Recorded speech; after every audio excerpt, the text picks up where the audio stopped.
Tout au long de cette semaine, pour nous accompagner, Joël Molinario, qui est docteur en théologie, enseignant à l'Institut catholique de Paris, et qui est avec nous pour parler du thème écouter et transmettre la parole. Alors, dans la première journée, nous avons vu qu'est-ce qu'est écouter la parole.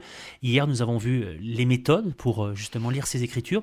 Aujourd'hui, nous allons plus aborder toujours ces écritures, mais est-ce que l'on peut tout dire et tout interpréter, Joël Molinario?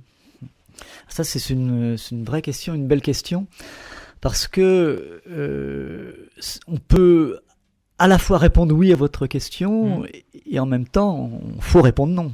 Donc, on peut répondre oui parce que une conviction qui traverse notre tradition chrétienne, qu'énonçait saint Ambroise de Milan au IVe siècle, c'est-à-dire que la parole de Dieu suscite la parole humaine. Donc la parole avec un grand P, la parole de Dieu, elle fait naître la parole humaine. Donc la parole donne la parole. Donc si Dieu est parole, c'est pour que nous-mêmes nous la prenions, cette parole, et que nous en vivions. Donc à partir de ça, on pourrait se dire, ben voilà, y a la parole de Dieu et on peut tout dire, et on prend la parole, on dit ce qu'on veut, etc. C'est un peu le verbe s'est fait chair, c'est ça ce que vous êtes Le verbe s'est fait chair, oui, bien sûr, là, la parole s'est faite chair, hein, et donc elle rejoint notre parole dans tous ses aspects. La parole humaine, qui est dans tous ses aspects, et ça rejoint, c'est une chose qu'on évoquait un peu hier et avant-hier, c'est-à-dire les différents registres de la parole humaine, cette parole humaine qui n'est pas monotone. Ben voilà, la parole de Dieu rejoint tous ces aspects de la parole descriptive, mais aussi la parole qui s'engage. Le mystère pascal est au cœur de toutes les Écritures, c'est-à-dire ce mystère de mort, de plongée dans la nuit et de renaissance dans la lumière. Eh bien, voilà, c'est ça le trajet de la parole de Dieu dans notre histoire, et elle traverse les expériences les plus noires de l'humanité, et elle révèle aussi notre humanité avec sa noirceur, en même temps qu'elle révèle la lumière de Dieu dans cette histoire.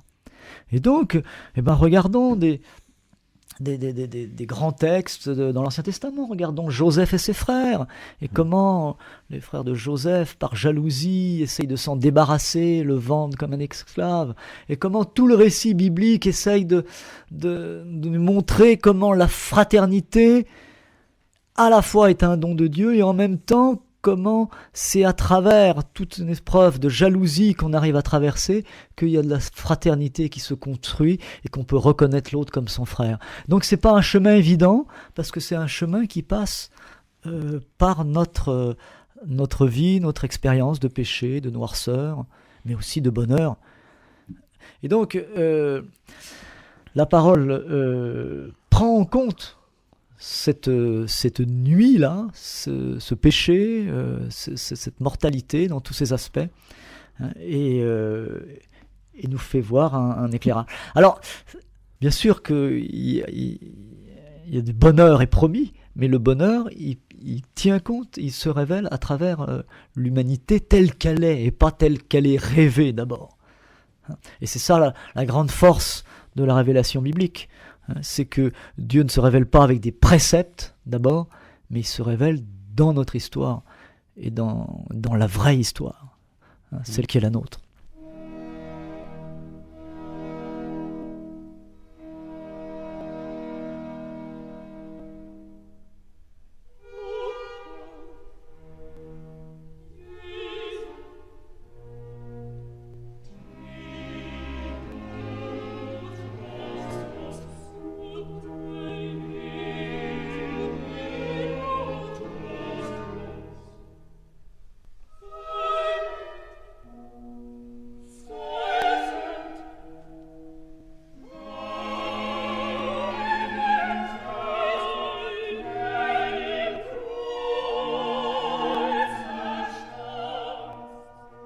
L'invité de la semaine.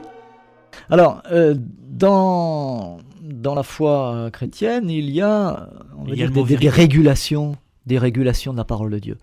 Et il y en a plusieurs qui me semblent tout à fait fondamentales, qui permet justement d'articuler le fait que, chacun est amené à oser une parole sur la parole, mais qu'en même temps, cette parole que chacun peut dire, à partir de la Bible, de la parole de Dieu, eh bien, ça ne peut pas être n'importe quoi, et qu'elle n'est pas forcément reconnue dans une communauté comme une parole de foi. Et alors, il y a plusieurs choses qui me semblent importantes. La première, c'est qu'il y a un principe que les théologiens appellent le principe de l'analogie de la foi. C'est-à-dire, concrètement, c'est-à-dire le principe de globalité. C'est-à-dire que si vous tirez une phrase de la Bible, vous pouvez en faire une interprétation personnelle, c'est tout à fait honorable et on peut encourager à cela.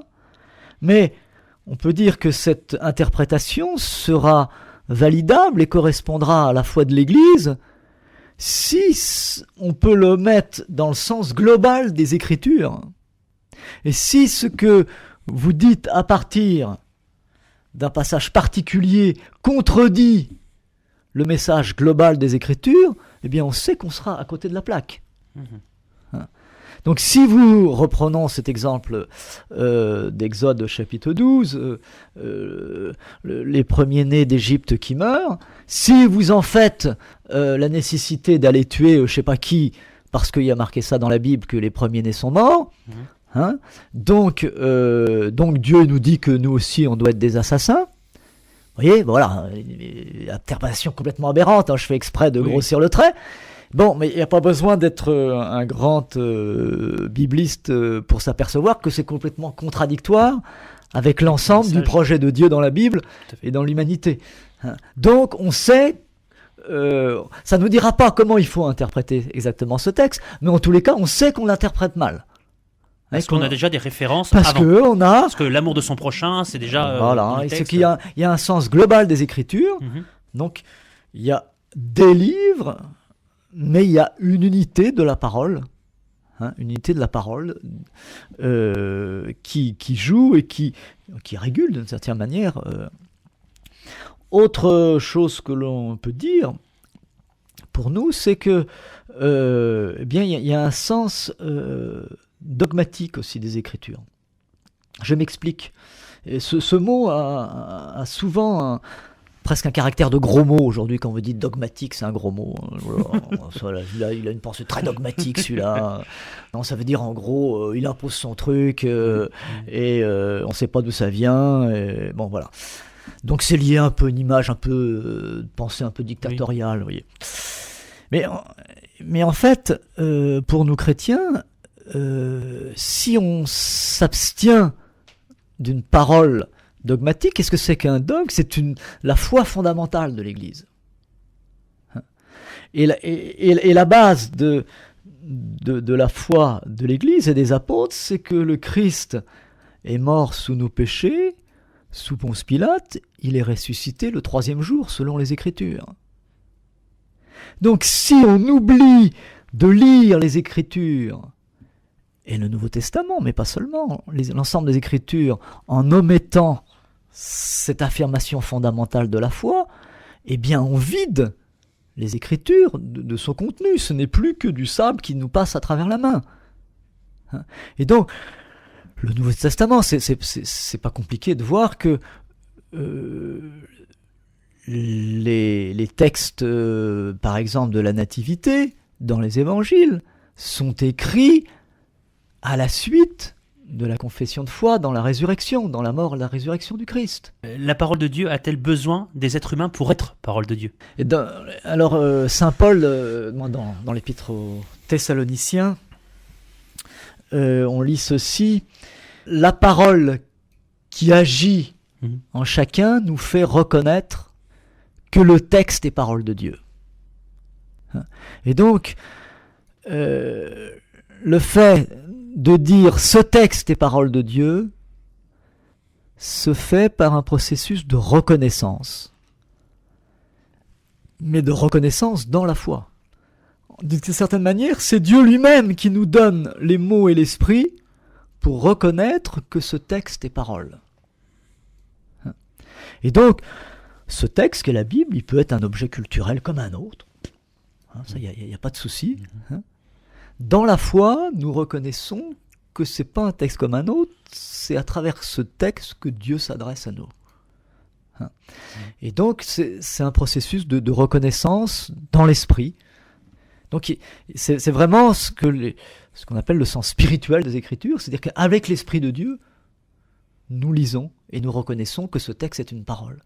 Donc il y a une sorte de, on pourrait dire, je dis quelque part, une transfiguration du texte en parole. Mm-hmm.